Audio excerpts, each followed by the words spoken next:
अपनी जिंदगी का इतना बड़ा फैसला भी वह खुद नहीं ले सकती थी। उसकी माँ और भाई गुस्से से उसे देख रहे थे। दिमाग खराब हो गया इसका। सौगात में मिली चीज को बेचना चाहती है। अरे अपने पिता के जज्बातों का ही ख्याल रख लिया होता। कितने अरमानों से उन्होंने तुम्हें यह जमीन का टुकड़ा दिया था और आज इसे बेचकर उनकी आत्मा को तुम दुखी कर रही हो। शकुंतला जी अपनी बेटी गार्गी पर गुस्सा हो रही थी। माँ, आप तो समझने की कोशिश करो। मुझे पैसों की सख्त जरूरत है। मेरे पास कोई और दूसरा रास्ता नहीं बचा है, तभी मैंने यह फैसला लिया है। गार्गी रोते हुए बोली, आज बहुत मजबूरी गिना रही हो। जब पापा ने तुम्हें यह जमीन दी थी तब तो तुम बहुत बड़ी बड़ी बातें कर रही थी कि इस पर तुम घर बनाओगी और घर का नाम पापा के नाम पर रखोगी। अब क्या हुआ? ये जमीन हमारी है जो पापा ने तुम पर तरस खाकर दी थी, और अब तुम ज्यादा पैसे के लालच में अपना ईमान बेच रही हो। भाई राकेश क्यों पीछे रहता? वो भी गार्गी को गलत ठहराने लगा। भाई, आप पहले ये तय कर लो कि आपको गुस्सा किस चीज से है। पापा ने अपनी एक जमीन मेरे नाम कर दी या फिर इस बात से कि मैं उस जमीन को बेच रही हूं?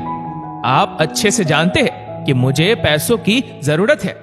अगर आप मुझे पैसे दे सकते हैं तो बता दीजिए, फिर मैं अपनी जमीन नहीं बेचूंगी। गार्गी ने धीरे से अपनी बात रखी। उस फटे हाल से शादी करने का फैसला तुम्हारा था। हम लोगों की मर्जी के खिलाफ जाकर तुमने शादी की थी। वो तो तू पापा की लाडली थी, इसलिए पापा तेरी दिन दशा नहीं देख पाए और तुम्हें मेरे हिस्से का दे दिया। राकेश अब पूरी तरह से लड़ने के मूड में आ गया था। तुम्हारे हिस्से की नहीं भाई, पापा ने मेरे ही हिस्से की चीज मुझे दी। पापा ने वो जमीन मेरे लिए ही तब खरीदी थी जब मैं 1 साल की थी।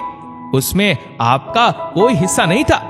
और जहां तक फटेहाल से शादी करने का सवाल है तो भाई प्लीज उनके लिए ढंग के शब्द इस्तेमाल कीजिए। अपने पति के खिलाफ एक भी गलत शब्द नहीं सुनूंगी। भला है बुरा है जैसा भी है, वो मेरा पति है।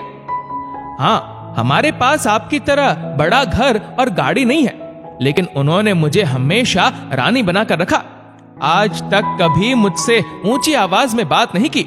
मेरी चाहतों और मेरी पसंद की कद्र करते हैं। मुझ पर कोई बंदिशों का कटघरा नहीं खड़ा करते। मुझे पत्नी का सम्मान देते हैं। कोशिश करते हैं कि मेरी और बच्चों की सभी ख्वाहिशों को पूरा कर सके, और कर भी रहे थे। लेकिन उन्हें कैंसर हो गया और उनके इलाज के लिए मुझे पैसे चाहिए, ना कि अपने शौक पूरे करने के लिए। जितनी सेविंग थी लगभग सब लग गई। ससुराल वालों ने भी अपने हाथ पीछे खींच लिए। आप लोगों से भी मदद मांगी तो आप लोगों ने भी मना कर दिया। तो मैं क्या करती? भाई, मैंने तो आपसे पैसा कर्ज के रूप में मांगा था, लेकिन आपको शायद मुझ पर विश्वास ही नहीं, इसलिए आपने साफ इनकार कर दिया। इंसानियत के नाते ही सही, आपने तो कभी मेरा हालचाल भी लेना जरूरी नहीं समझा। सबके सामने मुझे पहचानने से भी इनकार कर दिया। लेकिन जब आज आपको पता चला कि मैं अपनी जमीन बेच रही हूं तो आ गए रिश्ते समझाने। गार्गी ने गुस्से से राकेश को देखा, फिर शकुंतला जी की तरफ देखते हुए बोली, माँ तो बच्चों में फर्क नहीं करती। वो तो बच्चों के लिए भगवान होती है, लेकिन तुम्हारी ममता सिर्फ भाई के लिए थी। मैं मानती हूं कि आपकी बंदिशों और परायेपन ने मुझे बागी बना दिया। आप लोगों के प्यार को तरसती रही और तभी मुझे तपन मिला, जिसने मुझे प्यार दिया और मेरा हमसफर बनना चाहा। ये भी मानती हूँ कि आप लोगों के फैसले के खिलाफ जाकर तपन से शादी की, लेकिन मेरा वो फैसला सही था। तभी तो पापा ने जब मुझे तपन के साथ सुखी गृहस्थी बिताते देखा तो उन्होंने मुझे माफ कर दिया और उपहार स्वरूप मुझे जमीन के पेपर दिए जो मेरे नाम पर पापा ने ली थी। लेकिन ये बात आपको और भाई को मंजूर नहीं थी, इसलिए आप दोनों पापा के ऊपर दबाव डालने लगे कि जमीन के पेपर मुझसे वापस ले ले। आप लोगों के मानसिक तनाव से पापा को हार्ट अटैक आया, लेकिन आप दोनों ने वो इल्जाम भी मुझ पर डाल दिया। आप लोगों के लिए रिश्तों से बड़ा पैसा हो गया है। सच ही है, ये पैसा बोलता है। देखो ना, इसी पैसों के लिए आप लोग मुझसे आज बात करने आए हैं। वरना आप लोगों को मेरी शक्ल भी देखना मंजूर नहीं था।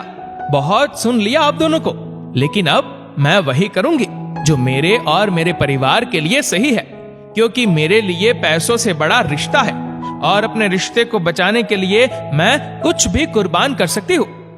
गार्गी की बात सुनने के बाद शकुंतला जी और राकेश सिर नीचे करके वहां से चले गए, क्योंकि सच बहुत कड़वा होता है।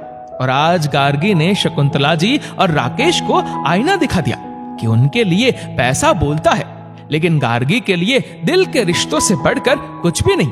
दोस्तों, इस वीडियो को लेकर आपकी क्या राय है, नीचे कमेंट करके जरूर बताएगा। और अगर आपको वीडियो अच्छा लगा हो तो इस वीडियो को लाइक करेगा, शेयर करेगा ज्यादा से ज्यादा लोगों तक, और ऐसे ही और भी इंस्पिरेशनल वीडियोस के लिए सब्सक्राइब करें हमारे यूट्यूब चैनल को और फेसबुक पर फॉलो करें हमारे पेज को। धन्यवाद।